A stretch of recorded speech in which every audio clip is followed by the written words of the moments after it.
Hello, Cynthia. Hi, Julien. Are you fine? I am okay. I'm sad today. Yes. Why are you sad? What happened to you? Well, I have many reasons to be sad. The first reason I'm sad is because I received information that maybe one of the persons that I met in Libya, a wonderful, nice, very gentle man, um, might have been tortured and killed. I say the might because I'm hoping that the message is not true. But the message was that he was tortured and that he was killed.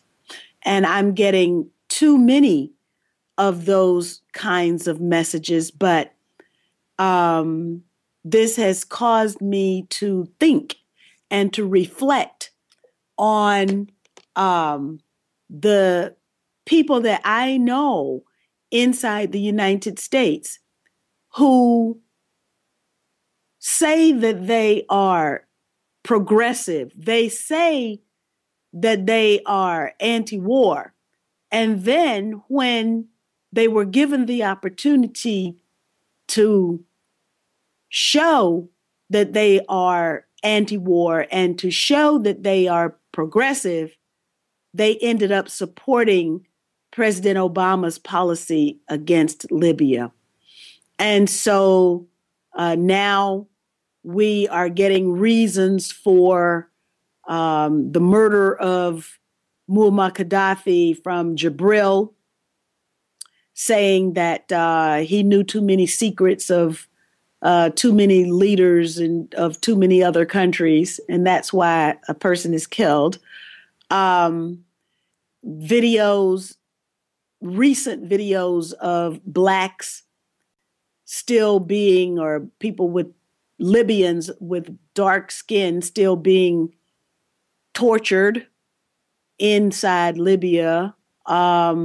All of the things that are going on that had enough people, I think at least, had enough people who knew better, stood ground, stood firm, and said no to President Obama's war, maybe we would not be where we are today with what is going on in Libya right now. That's the first reason that I am sad. The second reason that I am sad is that we don't seem to have been able to learn the lessons of previous wars. Today is November 11th, and in the United States, at the 11th hour of the 11th day of the 11th month, everyone in the nation is asked to pause and reflect on the sacrifices that have been made by veterans, U.S. veterans of wars. And here we are in the process of creating yet another generation of veterans who will be abused by their own government if the past is any lesson at all. So we've not learned the lessons of past wars. The third reason that I am sad today is because I have my own situation that I have been dealing with for a very long time. And I haven't really gone public with many of the things that have happened to me, but ever since I was sworn into Congress, but even before that, my father was active in the civil rights movement, and because of that, came under scrutiny of various governmental authorities who did not want Black people to have equal rights to those of white citizens inside the United States. And then after I became a member of Congress, certain things began to happen to me as well. And so my whole family has had to deal with this kind of targeting this kind of surveillance, this kind of hatred that has been directed toward us personally. It has escalated from just hate messages, people call me mean, malicious names. They of course still use the word that starts with an N that has been used in the past to characterize Black people inside the United States. That's freely used, been freely sent to me. But then several years ago, things escalated against me. And I actually had a stalker. And I had to deal with that stalker who eventually served a few days in jail. We were able to get a guilty verdict so that the official record reflects that I had a stalker. But it was all about my politics. And then again, just yesterday, I spent the entire day dealing with members of the police department for the city of Atlanta in Georgia, because the FBI contacted me to let me know that I had been put on an assassination list and that 4 individuals had been arrested and were in the process of being prosecuted by governmental authorities because they were going to commit acts of terror and they were going to kill people. And I was one of the persons on the list to be killed. So those instances all together come together to make it a less than happy day, a less than happy set of circumstances for me. Okay, Cynthia, do you know the reason exactly why those people put you on an assassination list? What kind of things they don't like with you? Is that about your policy? Is that perhaps linked to the fact that you are actually in South Africa for the Russian Tribunal for Palestine? Well, it's a very interesting question about why this would happen and why it would happen at this time.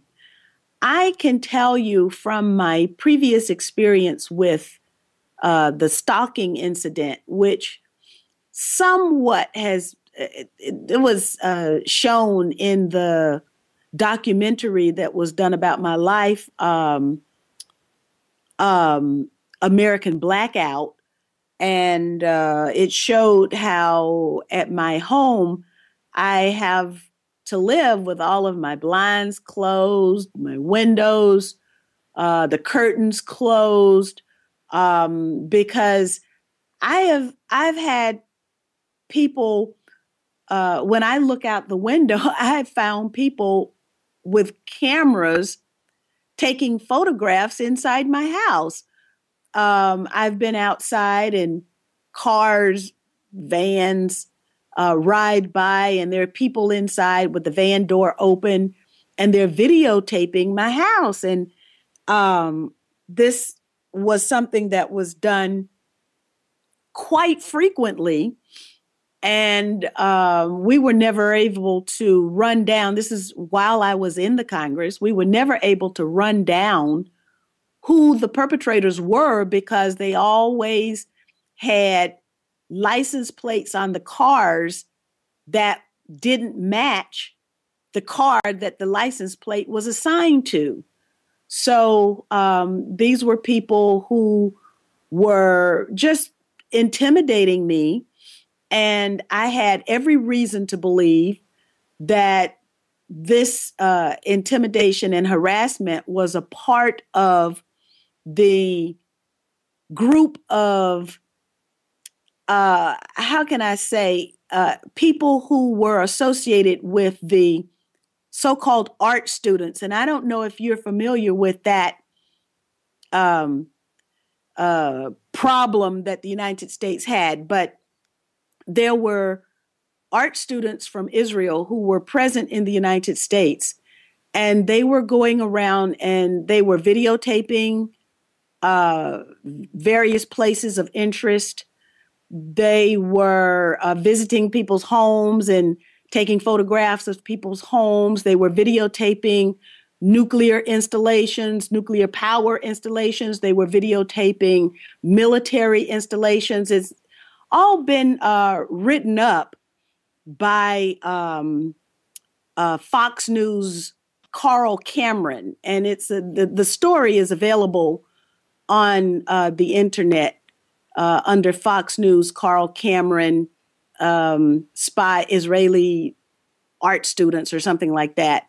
And basically, this was deemed to be a spy operation that was operating inside the United States. And so I have always felt that this series of intrusive yet activities that at least were of a surveillance type was a part of that operation that took place inside the United States several years ago.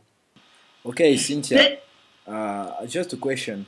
In Europe, most of the people believe that the US are using Israel as a way to get more space and to have a good ally in the Middle East. So, what do you mean is that sometimes it's in fact Israel which is trying to use the US and to put pressure on the US, as you explained, for example, by videotaping some installation which are materials linked to the national security.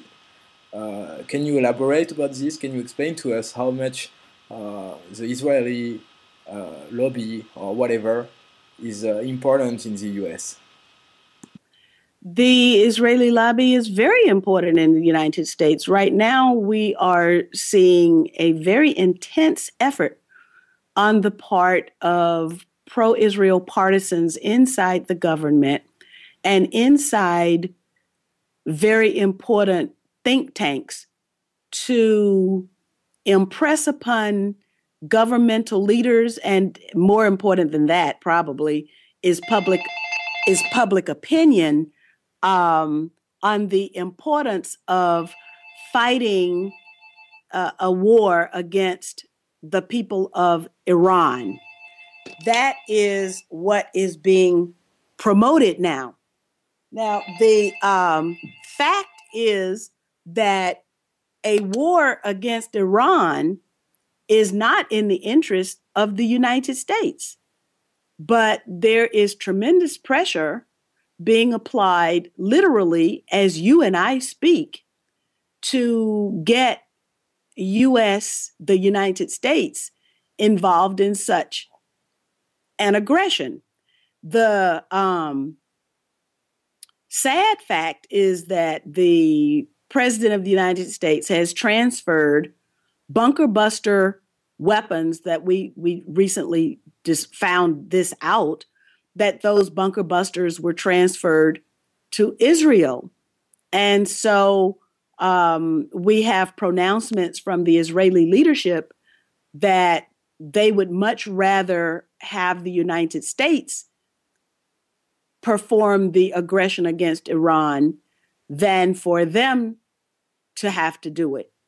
And I believe that that is the only reason why it hasn't happened yet, is because the Israelis are not going to do it, but that they are working very hard to see if they can persuade the apparatus of the U.S. military to become engaged in such an effort.